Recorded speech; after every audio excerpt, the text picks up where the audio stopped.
இதான் நாங்கள் தங்கியிருக்க அப்பார்ட்மெண்ட்டு ஸ்லோவேனியாவில். நல்லா ஸ்பேஷியஸாக 2 ரூம் இருக்குது அண்ட் கிச்சன் அண்ட் நல்லா நீட்டாக க்ளீனாக இருந்தது எல்லாமே. ஸோ உங்களுக்கு கீழே கூட்டிகிட்டு போய் காட்டுறோம் எவ்வளோ அவங்க வந்து நிறைய பூங்க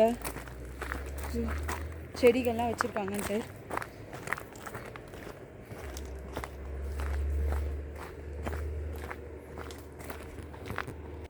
பார்த்தீங்கன்னா இது உள்ளே இருக்கிறது எல்லாமே இது டொமேட்டோ பிளான்ட். பார்த்துங்க, இந்த உள்ளே இருக்கிறது எல்லாமே வந்து டொமேட்டோ பிளான்ட்டு. அப்புறம் வந்து பப்ரிக்கா, குடமிளகா வச்சுருக்காங்க. ஏன்னா திடீர்னு மலைப்பகுதின்றதுனால எப்போ வேணால் மழை பெய்யும். ஸோ அதை கவர் பண்ணுறதுக்காக நல்லா மேலெல்லாம் வந்து அந்த மழையில் எக்ஸ்ட்ரா செடி ஒன்றும் போகாமல் இருக்கிறதுக்காக நல்லா கவர் பண்ணி மெயின்டைன் பண்ணுறாங்க. பாருங்கள், ஃபுல்லாக இதுக்குள்ளே சாலட் நிறைய வச்சுருக்காங்க. இதுக்குள்ளே ஃபுல்லாக சாலட்.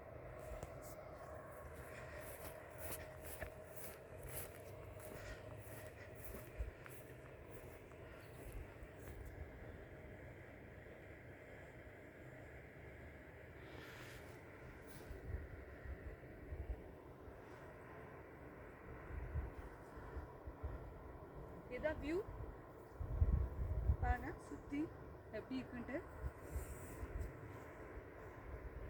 அங்கே பாருங்க எவ்வளோ மாடுக இருக்குன்ட்டு. பால், சீஸு, பட்டர் எல்லாம் இதெல்லாந்தே பண்ணிவிடு எல்லாமே. எல்லாம் இப்போ மேய விட்ருக்காங்க மாடுங்களை ஃப்ரீயாக. அதான் ஒருவேளை மேலே இருக்கிறது தான் மாட்டு தொழுன்னு நினைக்கிறேன். இந்த பக்கம் இருக்கிறது அதோட மாடு